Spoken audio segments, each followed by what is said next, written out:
I'm invincible. I'm paying money. The girl's happy. She's got no money. I got my rocks off. Oh, how good is this?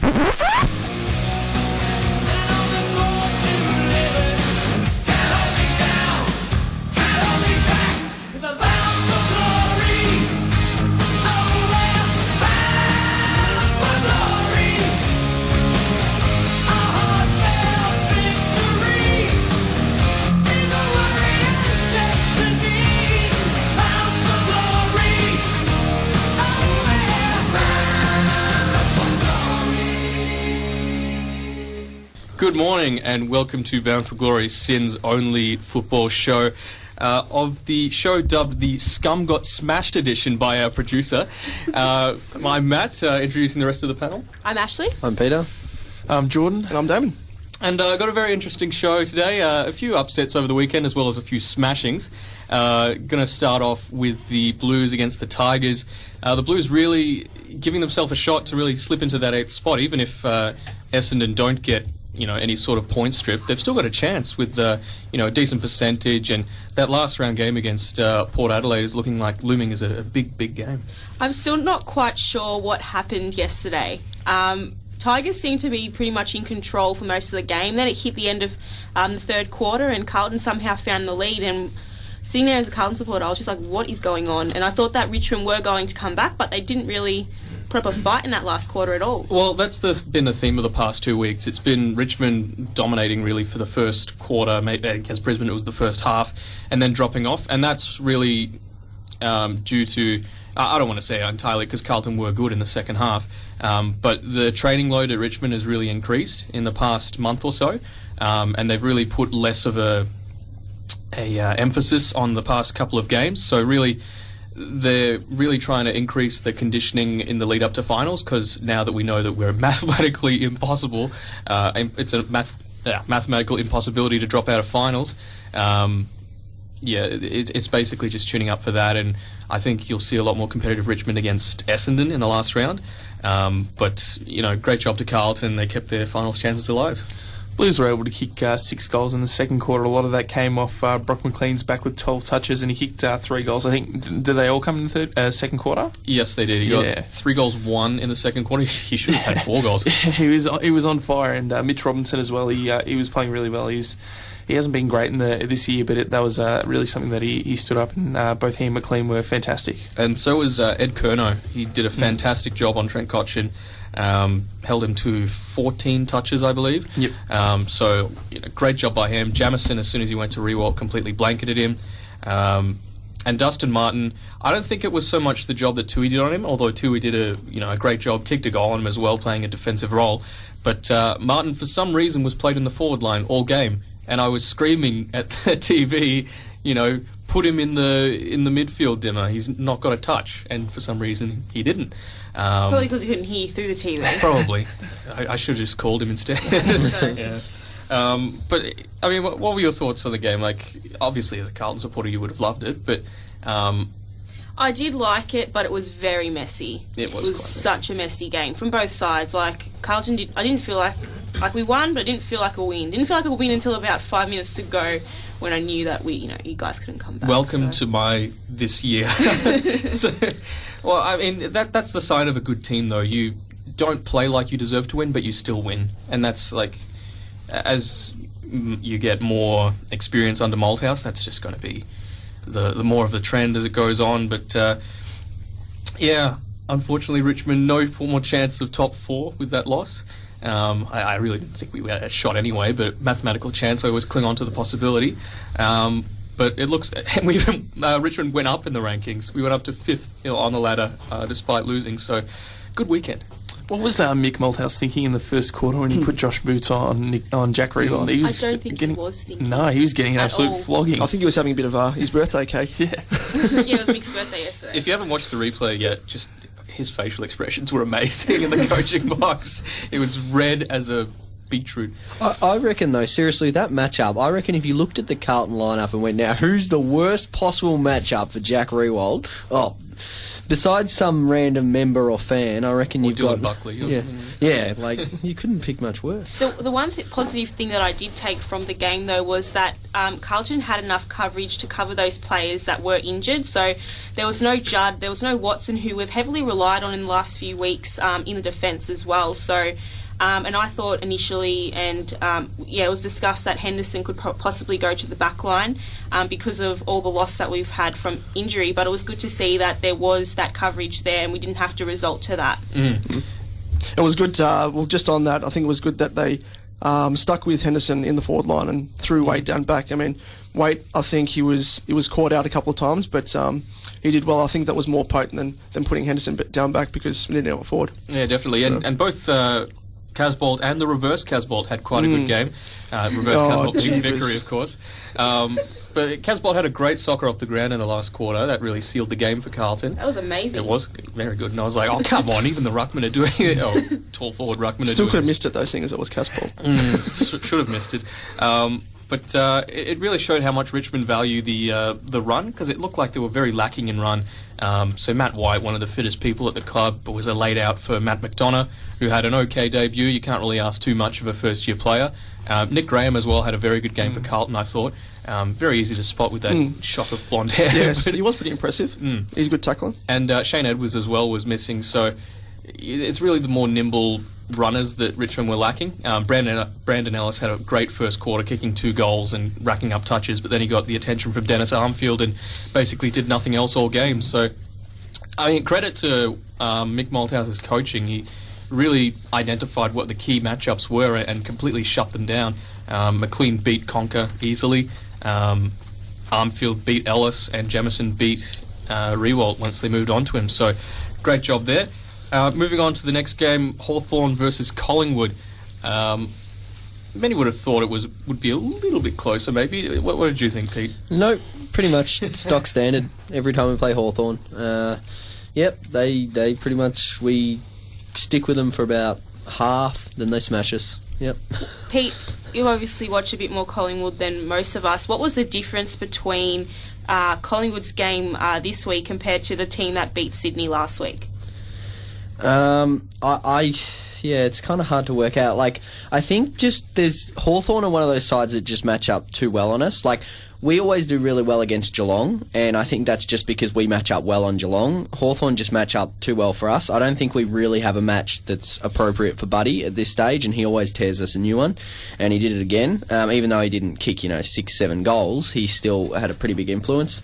Roughhead did next to nothing, which was at least something.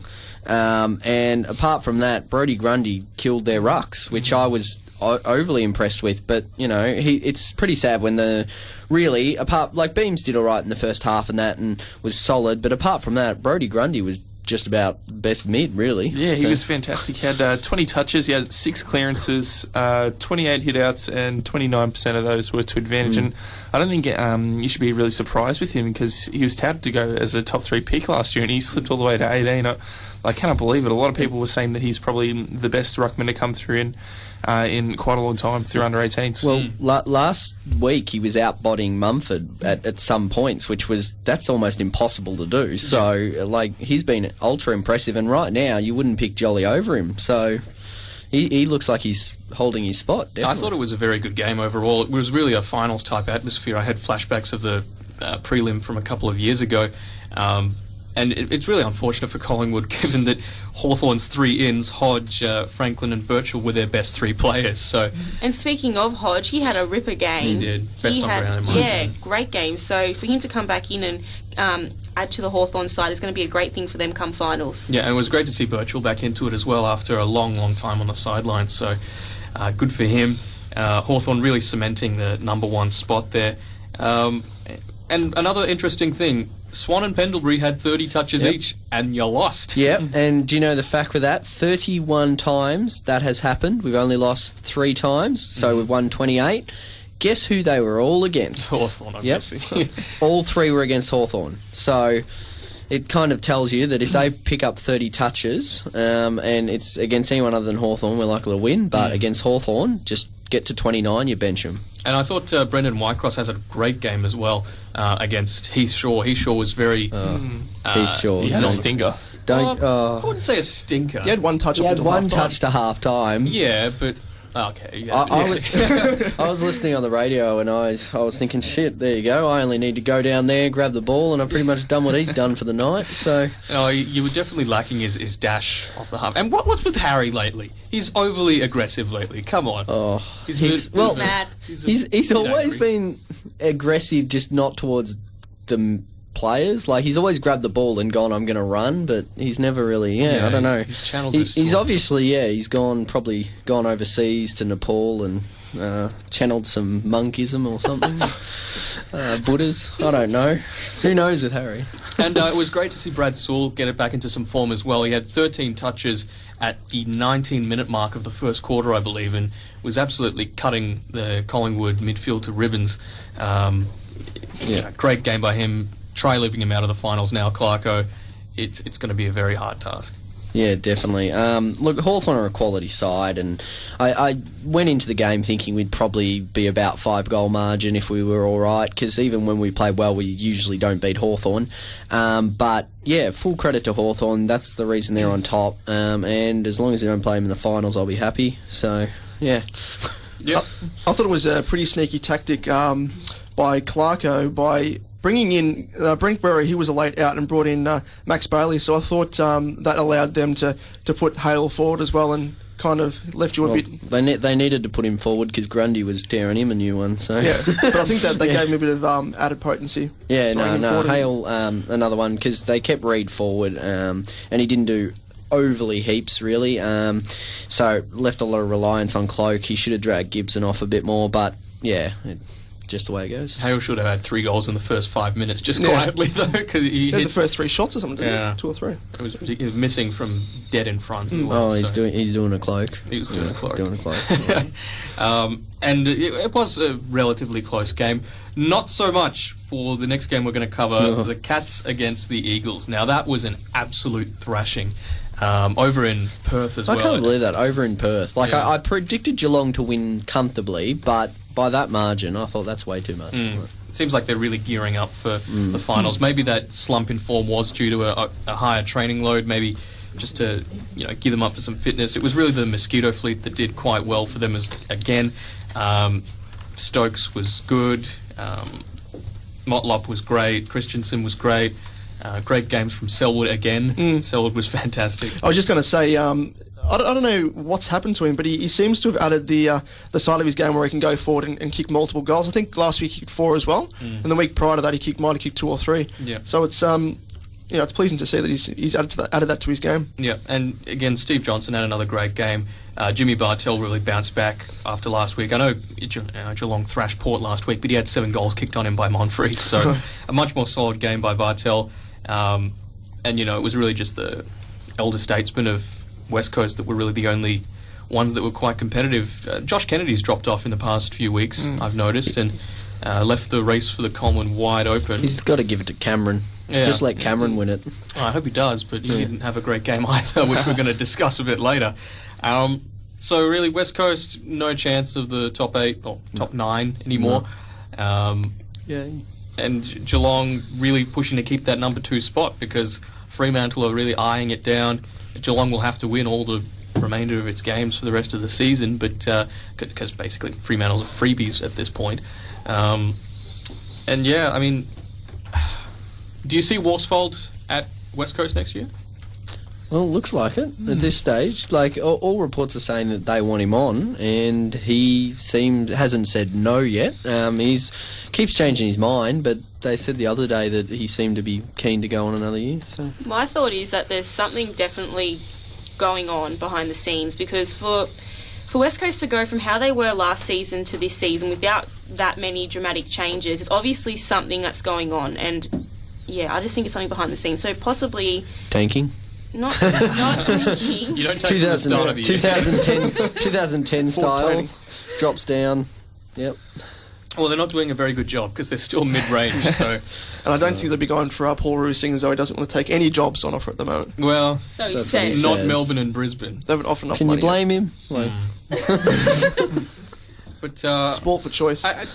say what you want about the coaches like Malthouse and the Scott brothers. At least they show passion in the coaching box. Worsfold, I know he's never been the most emotional person, but just seeing him with that complete neutral look on his face, if I was a fan of West Coast, I would be...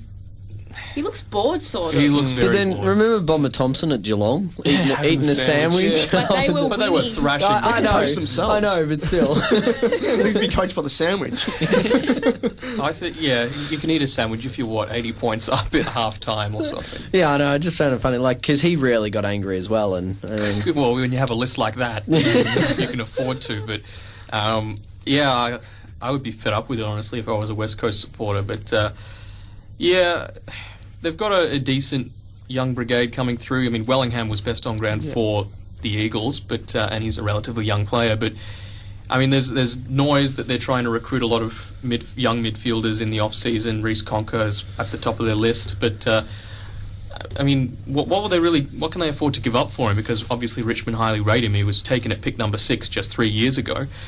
So I don't think he's going to be let go without a fight. They'd have to give up something like one of their young ruck talent like Scott Lysett or something like that. Well, is Matt Rosa coming over? Because every year you hear the Matt Rosa rumour he's coming. Well, he's a free over. agent, so you don't really need to trade for him. That's Yeah, I the know. thing. But see, every year you hear that Matt Rosa, every trade year, you always hear, who are West Coast going to trade? And Matt Rosa and a pick, say second or third round, depending who it is always mentioned. And it's like, geez, poor guy. You know what journos do? They look at the player list and they say, who from Perth-based clubs are from Victoria? Yeah. Let's say they're on the trade table, because every single year it happens. It happened with Shuey, who sounded like he was never going to leave. And now with Rosa, it happens every year. Ashley Smith, a fringe player at West Coast, but again, every single year it happens.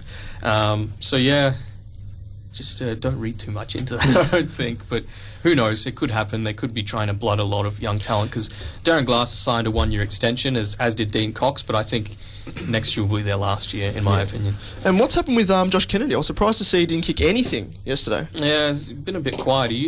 I think he's leading up the ball list. He's playing more of a stay-at-home role on the forward line, which doesn't really suit him. I mean, he's got a big tank. He can run up and down the field like Nick Riewoldt type, but it seems like they're going to Darling more on the forward line as well.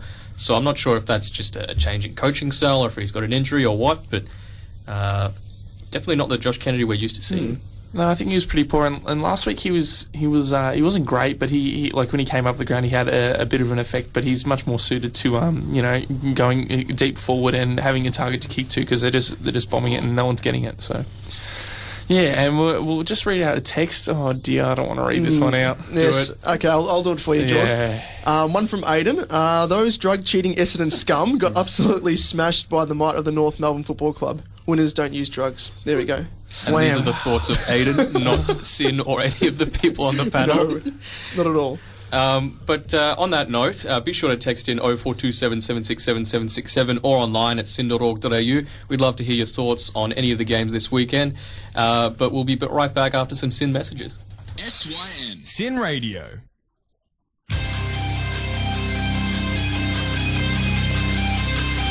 Your face looks better bleeding.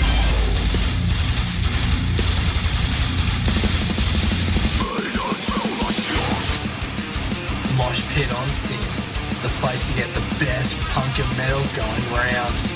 Thursday nights from 9 on Sin.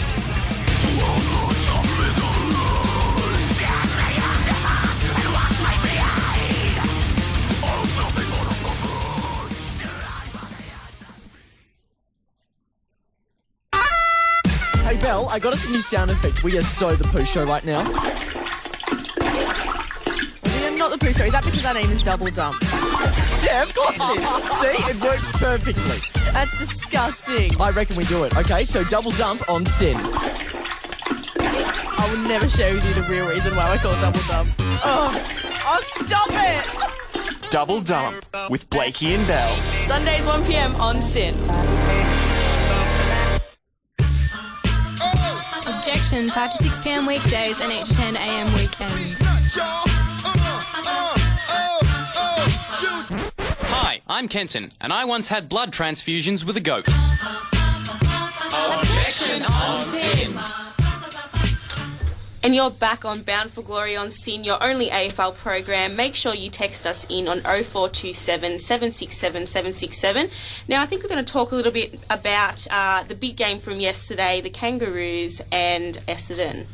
Now, what did you guys see from that one, apart from the obvious, Jordan? Look, we'll probably go through the positives for Essendon first because there's not too many. Jake Melksham, he's much improved. He's been a butcher in the past and he struggled getting the ball. Yesterday, I think he was the most influential player for the Bombers.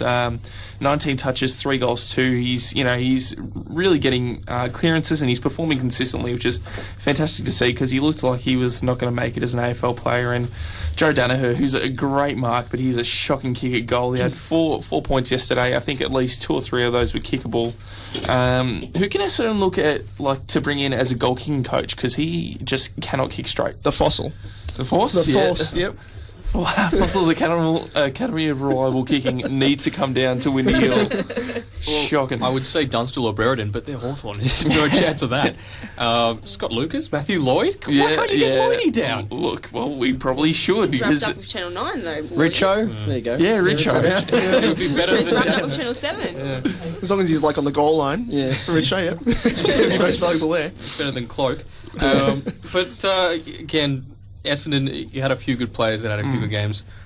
How good were a few North players? I mean, it was hard to separate them for best on ground other than Daniel Wells. He was easily the best in my opinion. He was tagged by Melksham, but 4 goals, lots of run, lots of spread, lots of run and carry, and just the finishing was amazing. Drew Petrie, in my opinion, was number 2. Phenomenal contested mark. He just makes it look so easy. That's the thing that really frustrates me about Drew Petrie. Why can't my forwards do that? And third, I think Levi Greenwood had a great game coming back from the twos. He was a late in. So many contested possessions, a few of them handballs, but really stamped his claim as, I am a good inside mid. Keep me in the team, because he replaced Jack Zeeble, and you expect Zeeble to sort of go into that role because he's so damaging inside and out. So maybe someone else needs to make way for Jack Zeeble when he comes back into the team. Maybe it's a role change that might need to happen. I think the thing that summed up the game yesterday perfectly was the disposal by both teams, but more so Essendon was disgusting. I think Kangaroos had 45 of their first half 48 points from turnovers, so it was just really unattractive football. Bombers couldn't get a link of handball, like a chain of handballs going at all, and it was, you have 4 or 5 touches and then you turn it over and become a goal. So was it a case of Essendon being that bad or North Melbourne being that good? No, I think it was a case of Essendon being that bad because in the first half, I think both teams only had 24 or 25 tackles each, and it wasn't so much the pressure, just so much like butter on the Essendon players' fingers. So it was deplorable to watch. And I mean, obviously, it's the mental strain of the whole Asada situation, blah blah blah. But I mean, that doesn't really excuse effort, does it? In the first quarter. I mean, I can understand if you get a bit drained in the third and fourth, but in the first, if you're not running, if you're not chasing, if you're not blocking for your teammates, I don't know, that's is it the typical Essendon drop-off? I mean, in 2011, it was after the first quarter or after the first third. In 2012, it was after the second third, and now, right at the end of the season, it seems to be happening. So, maybe next season. Maybe, hopefully, and then we'll get into finals and get smashed by 96 points again. So. You won't play Michael Quinn, though, so it'll be fine. But, great job for North Melbourne. Still in the running for that 9th spot. Could happen. In my opinion, I thought they had a horrible draw at the start of the year, or not a completely easy draw at the start of the year. Definitely making finals next year with, great players. They have to win the last 2 games, though, because Carlton play Essendon next week, so that's pretty much a bye. So. No, right it's now. not. Yeah, it really is. isn't. In this state, you could just even then, regardless of form, we'll probably still. You could do inappropriate things to them. And very easily. North don't have the easiest next opponents, do they? I think it's Collingwood and Hawthorn. Am I right? Yeah, Hawthorn next week. So not very easy wins there, but I think lock them in for top 6 next year. You've got Luke McDonald coming in, and more maturity from the youngsters. Swallow will come back mid-year and give them another boost. So looking good for North, in my opinion. And we've got a text here from Luke who echoes our thoughts. He says, Essendon look mentally shot, can't run run out games and compete over 4 quarters, not confident heading into the final 2 matches. The thing that really surprised me from day one with Essendon was how well they dealt with this whole situation. And it seems that if you have to deal with that your whole season, it is going to come to a point where it's going to be too much. And I think that they've reached that point now that the whole sort of situation's escalated. It's become too much. You have media camping outside your training grounds pretty much 24/7. Your coach has got people living on his front lawn. So, you know, it's going to kill people. Like, it's going to kill your game. You're not going to be thinking about that. Yeah. And Essendon called for another. It was supposed to be a private meeting between the family members of players getting called in because there was concerns over the welfare of players and their health. And apparently they're going to be doing private tests for the players for their fertility because they think that might be at risk. So I think that. Yeah, it's seriously happened, yeah. No father-sons for them. Bit harsh. Yeah. Back onto the game. We're forgetting the biggest story of the whole game. Nathan Grimer gets his first goal, goes absolutely bananas, and especially even in the interview after the game, I think it was David King that interviewed him, really took the piss, and just saying like, "Oh, seemed like the boys really got around you. How was it like at the club?" And yeah, he just looked ecstatic. He couldn't wipe the grin off his face for a couple of minutes, and it was a bit of an opportunistic goal as well. So maybe switch him forward a bit more. Who needs Lockie Hansen as the swingman? You've got Nathan Grimer. So, do you think Grimer's going to stay in the team now with because Scott Thompson was he injured early or was he out? Scott Thompson. He was a laid out. Both he and Zeeble were laid out. So, yeah. So I can sort of see him staying in, but it would be rough when you've got the AA defender coming back in. I think he stays in. I think the one that probably could make way is probably Delaney. I think you'd probably rather have Grimer than Delaney, although they're a little bit different. I think Thompson's more versatile, so I don't think he really minds having Grimer and Delaney around him. So I think their back six has been pretty decent this year. Yeah, and Dyson Heppel had a bit of a foot injury as well. Was that was like in the second quarter, I believe? I think it was just might have been the start of second quarter. Yeah. Does that look serious or? Not too sure about the seriousness of that. I'm not sure if he'll come back and play the rest of this year, but hopefully he does because he's probably been the Bombers' best performer the whole year. Yeah, most consistent, definitely. Moving on to the next game, Port Adelaide against the Gold Coast Suns. A lot closer than many thought it was going to be. It really went down to the wire late in the third and early in the fourth. Gold Coast actually took the lead at that point, but it was Port Adelaide that were successful in the end, going up by, I think, a bit over 2 goals, I believe, 2 or 3 goals. And it was, again, Travis Boak had a phenomenal game. Do you think Travis Boak will make the All-Australian team? No. No? No. Why? I don't know. It's not from Victoria. Too much competition.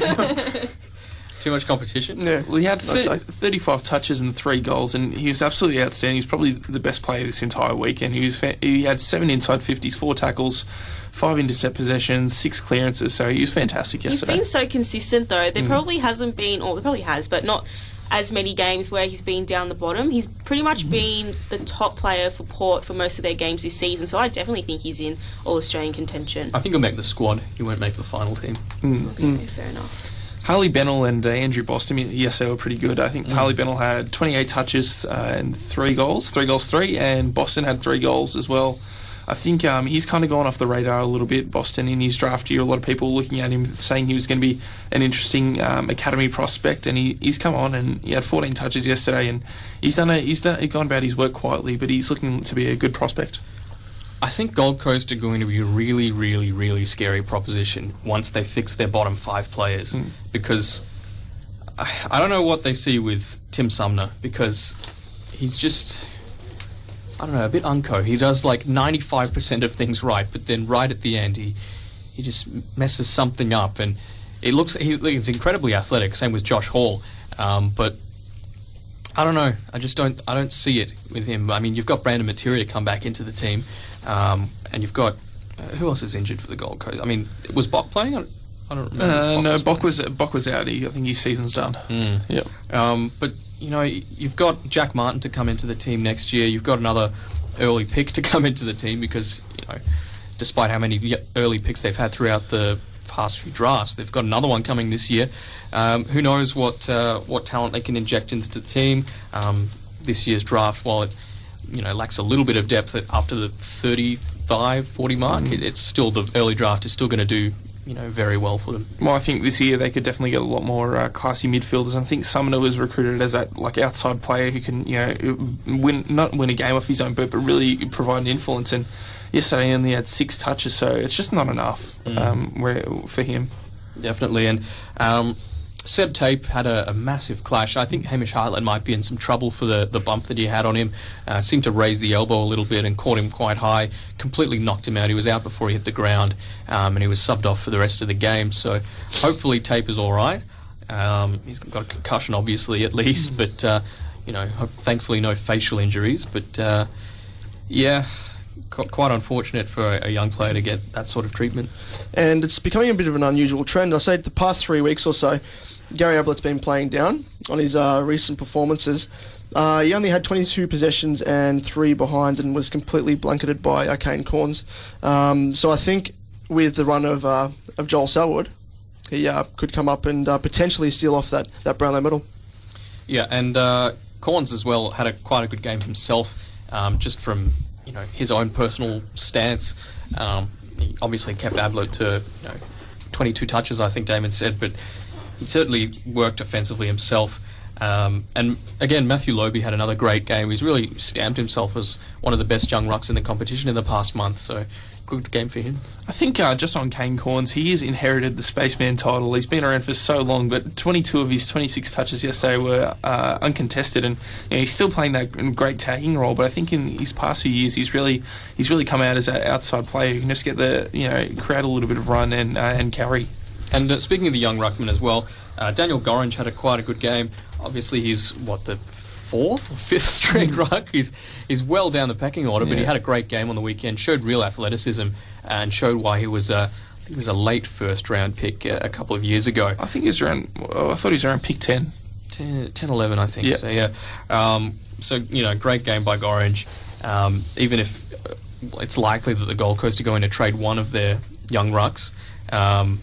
Who's it going to be? Is it going to be Nichols or Gorringe? Well, they already got rid of Hickey, so I think Charlie Dixon's been able to prove that he can play around the ground in a different role. I think Smith, Gorringe and Nichols, you'd be happy to have all 3 at the club next year. You'd be happy to, but I don't see all 3 of them. You wouldn't want to be number 3. That's what I'm saying. No, I think Nichols has got the most trade value, and Zach Smith probably has the least. But Gorringe, he hasn't been. He's been good, but not fantastic. I think you could get a pretty decent pick for him. All right, make the call now. Which one of them's going to get traded? Gorringe. Well, yeah, okay. No one else wants to buy it. No. Waiting for the rest. I didn't hear. I'm sorry, I wasn't listening. Talking about Gorringe and Nichols. Which one's going to get traded from Gold Coast? Gorringe. Yeah, I'd say based upon Smith's performance in his first year, they'd keep him. Penny can get over his injury woes. Otherwise, Gorringe, I'd say. Yeah, Gorringe, yep. Just on Chad Wingard yesterday, it wasn't his best game. 19 touches, 2 goals, 1. But I think he might be the best second-year player I've ever seen. He's certainly the most exciting player to watch. And he can play in the midfield. He can play across half forward, and he wins games off his own boot. And he has no worries about who's playing on him. I think he, like Judd and Dustin Martin, both had great second years. But I think Chad Wingard would be the best second-year player I've ever seen. Yeah, certainly very impressive. Now moving on to the Lions against GWS, another shellacking. The Lions really sinking the boot into GWS. Jeremy Cameron does not seem to want the Coleman medal. No one does, and it's very frustrating. Only kicked 2 goals, and really it's a bit down from his usual 4 or 5 that he kicks. Obviously, saying that about a second-year player, it's a bit harsh, but it was really the older statesman again for the Lions who did quite well. Simon Black, Joel Padfull, Jed Adcock were among the best, and Blackie really showed that I think it will be his last year, but he should move right into a coaching role at the Lions or elsewhere. I doubt they would want to get rid of him, but he might be a bit disillusioned after the whole Voss debacle that's happened recently. It seemed like the players were pretty shook up, or at least a few of them were. Tom Rockcliffe was interviewed after the game, and he said that, obviously the playing group was shook up, but I think Rockcliffe was one of the players that was a bit closer to Voss than the others, so it'd be interesting to see what happens with a replacement. Yeah, definitely. And I heard the most weirdest rumour, I think it was on the Footy Show, I can't remember. Apparently, Brisbane are looking at Lenny Hayes as a possible assistant coach. Lenny's still playing, so he hasn't announced his retirement. Yeah, it was or on the footy anything. show. It was on the footy show, yeah. So I don't know what that's all about. I think they should start focusing on possible candidates that are available, not still playing. Not Lenny. Not Lenny, Well, no. we will be talking about the coach roundabout just after this. But, let's continue on. Sam Mays, he's really proving his doubters wrong. I think the biggest knock on him was that he's a great kick and he can play up half forward. And the biggest thing was being able to get enough of the ball and make an impact. He had 4 goals yesterday, 20-something touches. I think he's been one of the better first-year players. I think this year has been a lot of great guys to challenge the rising staff. If O'Meara wasn't in this year, I think the race would be pretty close. Because Mitchell had a bit of a late run at it, didn't get the games at the start of the year, so definitely Mace had a bit of a drop-off around mid-season, but he's certainly come back and really stamped himself as a good young player. Josh Green, again, was his usual goal sneaky self. Kicked 2 goals in a minute in the second or third quarter, I believe. And he's really keeping Todd Banfield out of the side, who, I don't know, I think I could see a few clubs that would want Todd Banfield. I mean, he's a quick forward, maybe not the best finisher, and that's why they've got Josh Green there. But, it'd be sad for the Lions to lose another redhead, because they've just lost one in Voss, and they seem to be an expert at it with... blood nut. Well, they've got Green, they've got Source Merritt, they've got a bunch of other players. Obviously, Banfield is probably the mascot. He could be the mascot. He could. He doesn't need to put the suit on. He can just be the lion. And Jonathan Giles had quite a good game for GWS. Obviously, a few rumours about, he wants to move back to Victoria, even though he's from South Australia. It's going to be interesting to see what happens in the off-season, because I think next year GWS are going to be a lot more competitive. I think they will get Buddy, and I think they'll get another very good player. But, there were the things that Collingwood were after, that mature age ruckman, the sort of mid-20s ruckman to help out with Grundy and Witts, and I think now that Grundy's started performing, they're like, well, we don't need him anymore. So I think he was one of the ones that they would have been looking at. Maybe Bellchambers, if he decides to leave Essendon for whatever reason, I'm not sure why. But Billy Longer as well, not really getting a shot at Brisbane. Obviously, he's a bit less developed than you would like at Collingwood. But Sean Hampson. Yes, please. I think Witts and Grundy are probably more capable of taking the ruck duties for Collingwood than Longer would be. Yeah, definitely, because, Leuenberg is showing some absolutely fantastic form. Obviously, Longest probably still needs another year or two developing, but he looks like he's going to develop into a great young talent. And it's unfortunate to see him not... Well, obviously, Leuenberg is having a great season, but it's unfortunate not to see him getting as much opportunity as he could be, because I don't think the Niafel is really the best place to be developing as a ruckman. There wouldn't be a lot of quality rucks there, in my opinion. No, I think that's probably the worst state league in the whole country. I think there's regularly 200-point thrashings over there, so you can dominate in the Niafel and think you're going pretty well, and you come to AFL and you just get absolutely slaughtered. So it's not great. And I think it's worse for the ruckman, because there's even less talent to choose from in that regard. Obviously there's still going to be a few good midfielders that a young midfielder can line up on, but not the rucks. That's certainly a bit shallow there. We're just going to move quickly to some SYN messages. Be sure to text in 0427 767 767, and we'll be right back after this to talk about the coaching situations that are happening at the moment. Hey Belle, I got us a new sound effect. We are so the Pooh Show right now. We are not the Pooh Show. Is that because our name is Double Dump? Yeah, of course it is. See, it works perfectly. That's disgusting. I reckon we do it. Okay, so double dump on SYN. I will never share with you the real reason why I call Double Dump. Oh, stop it! Double Dump with Blakey and Bell. Sundays 1 p.m. on SYN. You listen to their first show, Velociraptors, as they delved into time, space, and the human mind. You listen to their second show, Quantumania, as they explored the intricacies of quantum physics. Now listen to them every Saturday evening as they ask each other trivia questions. Join Nick, Rowan, and Michael 6 till 7 p.m. Saturday for Quiztomania on SYN. Meanwhile, on something completely different. Remember those old email things where people just fill out a bunch of questions and forward them to everyone? I found one that Tom filled out in 2003. This is the section I think we've all been waiting for. It's guys to fill out on their ideal girl. Light or dark eyes, dark. Light or dark hair, dark. Curly or straight hair, he's put both. Tom, they're mutually exclusive. Yeah, no, I don't think they are. I think one side can be curly, I think the other side can be straight. Strap yourselves in for something completely different with Nick Mason, Tony Besselink and Little Tommy Needham. Saturdays from 7 p.m. on Sin.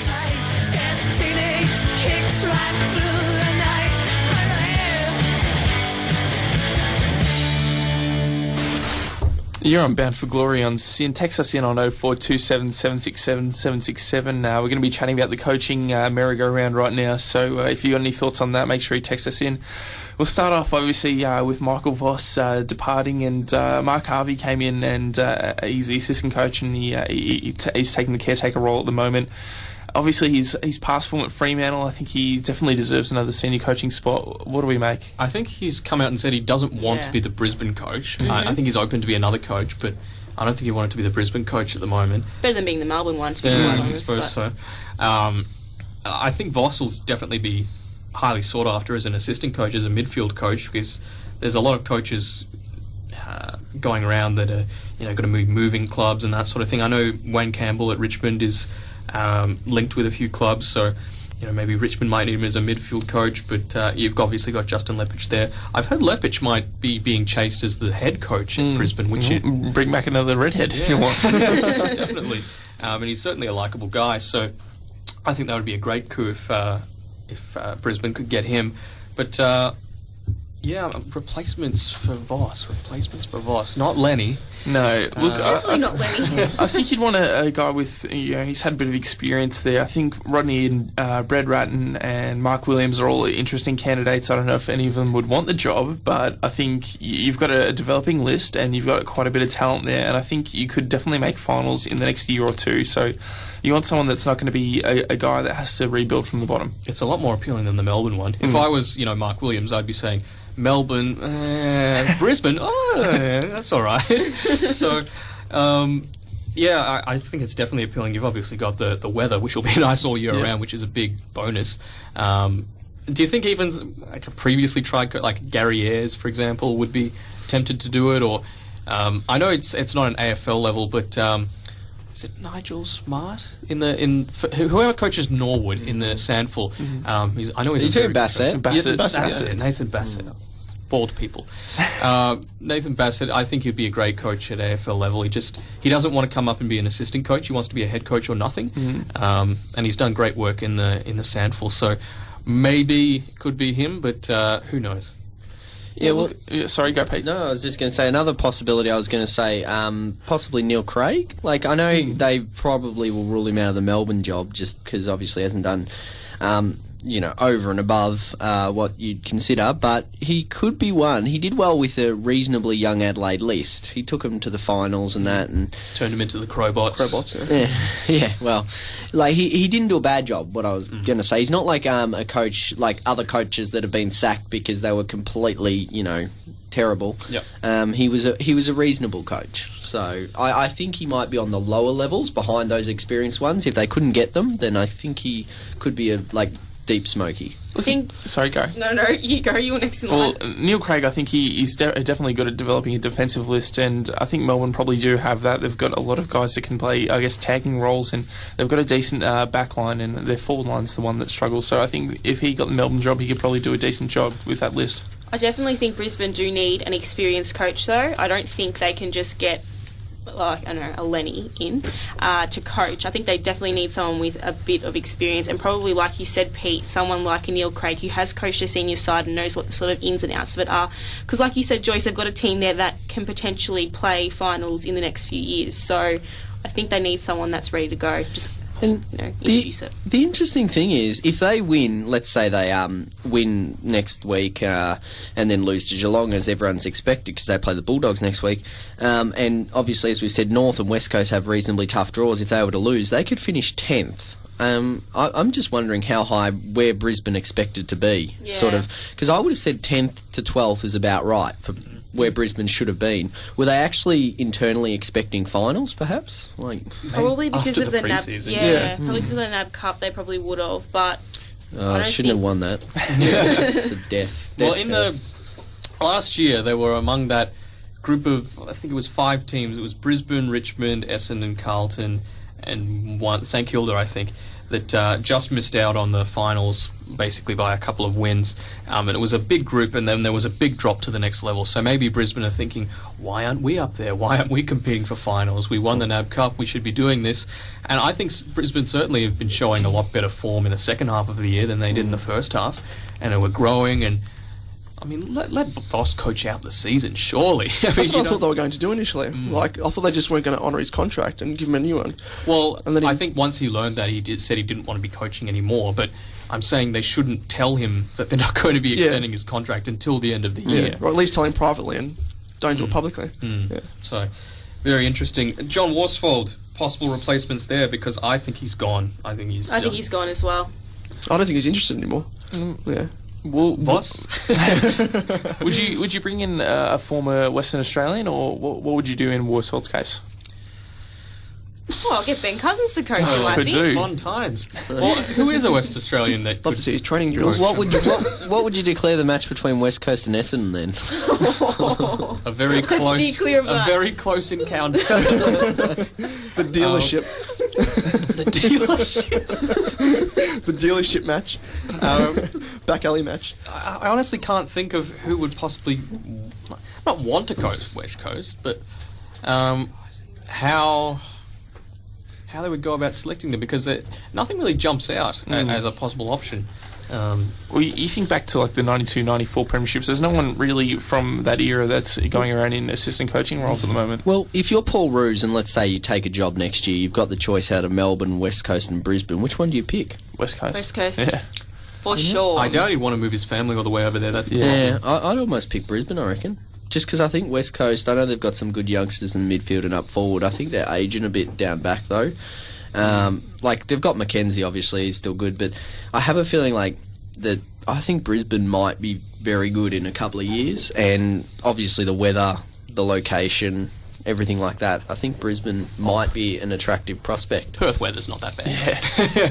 There's surf all year round, which is quite nice, but I'm struggling to think really of possible options. Gary Ayres again. What about Laidley? Yeah, maybe Dean Laidley. He's assistant at where at the moment?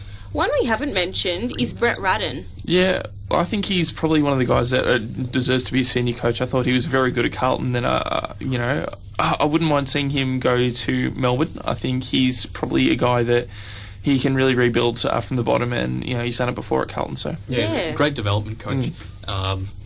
I think he'd be more wanting to go to Brisbane, honestly, if I were Brett Ratton. You've still got a relatively developing list in that regard, but because in all honesty, he's probably not going to get that far at Hawthorn. Like, Clarkson's not really going anywhere, and doesn't look like he's going to be going anywhere in a very long time. So he probably won't get very far at Hawthorn, but yeah, probably at like a Brisbane, it would work. Back on Essendon as well, I think obviously Hurd's spot is under fire. I think Mark Harvey, obviously a former Essendon champion, former Essendon assistant coach, and he's obviously got the plaudits from being a senior coach and a great assistant coach. So I think he'd be probably one of the first guys that hasn't been really mentioned too much to chuck his hat in the ring. Well, you've got to look at successful VFL coaches in recent history. I mean, Geelong have been quite good in recent times. Maybe bring Matthew Knights back into the Essendon coaching. Probably, I might steer clear of that just for the fans. Oh, God. Can you imagine if Knights was coaching at the moment during this whole scenario? He wouldn't have lasted one match. No. He would be burnt down by now. He would be gone. It's a farce. Essendon coaching, I'd say Mark Harvey would be a great option. I don't think. What do they need? What does Essendon need? I think tactically they're all right. Fitness, they're all right. Maybe they need to be out of the media for first thing. They need to be playing fair. Second thing, I think they need someone that can really shore up their structures. Someone that knows how to, get a forward line functioning. That'd be the first thing to look at. So Lloyd. Oh, Oh, that would And be... we've got a text here. Says, if Hurd was to be suspended for a certain amount of time, could he coach in another sport, perhaps performance manager at Cronulla Sharks? They're also facing drug charges. Oh, dear. Oh, Kudos to you, Anonymous. But, yeah, I think Hurd's not going to last all that long, honestly. Just a gut feeling that I have. But... What gave you that idea? Oh, it's not just a thought, really. Who Just an knows? epiphany? Yeah. I just want to give Paul Roos every job, so we've got some decent teams in the AFL. So we don't have to listen to him on commentary? Yes. That's the number one thing? Just have Ruse Darcy. coaching all 18 teams, Yeah. and he's like, I think I'm set for the year. Can you imagine being a young player with Luke Darcy as your coach?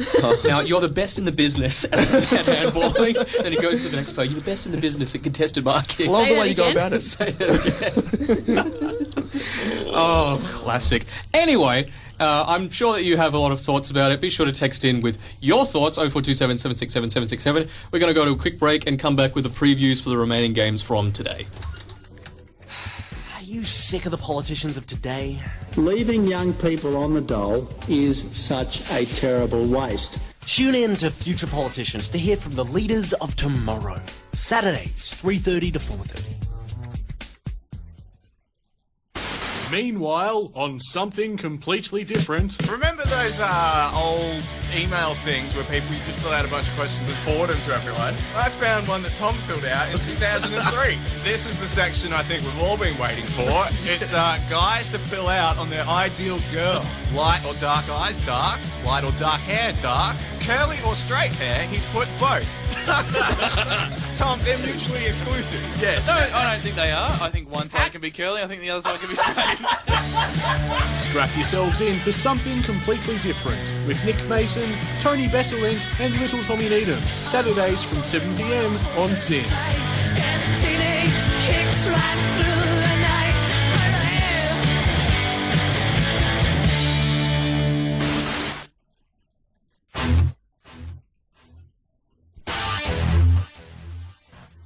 Raw, SmackDown, Main Event, NXT. All on the SmackDown Hotel every Saturday night from 9 p.m. Only on Sin. And we're back on Bound for Glory on Sin, here with previews for today's games. Starting off with Melbourne Fremantle, close game of the round. Closest game of the round. Yeah, definitely. At the MCG, so it should be a little closer than what we thought, but I'm guessing about 100 points is going to be... Yeah, about that. Yeah. And Nick Subban, he's been fantastic the last couple of weeks, which is great because in the midpoint of the season he was looking absolutely shocking. So good to see him back in form. Definitely. Still, Garrick Ibbotson still isn't back into the lineup, which is quite shocking. He's been out for 3 weeks now, so hopefully he's all right and just gearing up for a finals berth.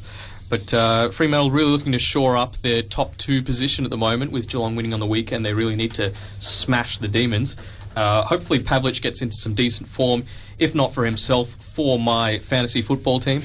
And yeah, struggling to see what Melbourne are going to do against this really disciplined lineup, because if anything, we know Ross Lyon is not one to shy away from smashing young teams. If you remember back to a good old game Pokemon, you know Magikarp? Yes. That's pretty much Melbourne. So they just today. use Splash and then flop around. I have no idea what is going on right now. Get out. Get out. Right now. So, tips around the panel. Let's trade Pokemon cards. Take a risky one, Fremantle. Well, last week I tipped a great upset. This week it will not be an upset. Freo will win. Let's lock it in. It's Fremantle. Yeah, easy Freo. Next up, Sydney St Kilda. Another quite close. Oh, actually, they've been reasonably close over the past few years. Sydney and St. No, they have. It's usually within a few goals, but I don't think this is going to be that situation. It was quite close when they played over in New Zealand, but at the SCG, it's an entirely different proposition. Jeez, have a look at the St Kilda backline. You got Blake, Nunes, Dempster, Ray, Robertson, Geary. There is not a soul that can play on Kurt Tippett, and Kurt Tippett's going to kick another 6 this week. He's going to win the Coleman. He's going to kick 20. Oh, Geary's a gun. Don't knock Geary. Well, he's obviously not big enough to play on Kurt Tippett. And they've got who have they got back? Lewis Jetta, I think. No, I know they got 2 big ins. Rowan? Yeah, Gary Rowan. Rowan and Lamb came in for Brandon Jack and one other person that I'm missing. Not good enough. Forget it. You're fired. Who came in, Ash? who went out? I don't know. Exactly. I know Rowan came in. Yeah, I think it was Mitchell and Jack. Who? Tom Mitchell. Tom Mitchell, that was the one. But yeah, he's a bit... We haven't taken much note of him. Rampy has been very, very good all year. Yeah, came off the rookie list. Everyone was like, who the hell is this guy? And he's done very, very well for them. Yeah. He's the one with the hair. Oh, that one. But yeah, he's done a very good job replacing really Reece Shaw's role down back. And I wouldn't want Shaw to come back into the lineup, honestly. He doesn't deserve it. Shaw's in the lineup, I think. No, like as a cementing a spot once, Jeddah comes back and they can shuffle things around. Obviously, who else have they got to come in? I think Goods and LRT are still to come in, I think, and Jeddah. And Reed as well. Yeah, Reed is, Which will be a big in. How the hell are you going to defend against that? I just don't know. Where is all this coming from Sydney? Because they have no decent draft picks, and they pick up good players year after year. I can't... I'm getting there. I believe it's called great culture. So, and a winning atmosphere. The Bloods culture. Yeah. I think I will go with Sydney in this one. And a narrow win? Yeah, no, I think it's going to be a reaming. No. 10 goals for me, Sydney. Detailed. Josh Saunders named it on the ball, so I think I might have to tip. Might tip the Swans. Yes. Yeah. I tip Sydney as well. I reckon by over 50. Yeah, Swans easy. And the closest game of the day, hopefully, the Bulldogs against Adelaide at Etihad Stadium. So it should, close the gap a little bit there. Bulldogs definitely in some very good form in the past few weeks. One of the best contested ball sides in the league. Jared Grant is back into some great form, which is good to see. Looked like he was going to get delisted at the end of the year, but contract time is coming, so he's like, better perform a little bit. But I think Dogs for me. I'm going to say Adelaide, but very close. Just quickly, one of our writers on Bound for Glory News, you should check it out, boundforglorynews.com, wrote an article about the possible the teams that could finish 9th and could possibly play finals if Essendon was stripped of points. And Bulldogs was a mathematical chance to play finals. Can they still now with Carlton winning? No, they can't. Invincible. Well, they're not invincible, as we can see. No. Porter are on 48 and Bulldogs are on 24. So do they have 4 matches left? No. So I think every other side had to lose their games and the Bulldogs had to win. Yeah. Every one of their games and smash all their teams. Yeah. If all the other teams forfeited from the AFL for the rest of the season, they'll have it. Good to see Lewis Johnson stringing a few games in a row together, but for me, I'm going to go the Dogs. Yep. I'm actually going Crows. Randomly. Yeah, I'm going to go the Crows. No hope. So anyway, thank you again for listening in to Bound for Glory. Be sure to follow us on Twitter at Bound for Glory FM, as well as on Facebook, and be sure to check out boundforglorynews.com, like my lovely assistant here, Ash, said. Like a magician's assistant now. Yeah, for all your footy news, fantasy news, and most importantly, the under-18s coverage, the Rising Stars. And it's got player profiles, phantom drafts, and weekly round updates of the TAC Cup competition. And while you're at it, follow Bound for Glory News on Twitter and Facebook. But that's about all for this week. We'll be back the same time next week. See ya! I'm invincible. I'm paying money. The girl's happy. She's got no money. I got my rocks off. Oh, how good is this?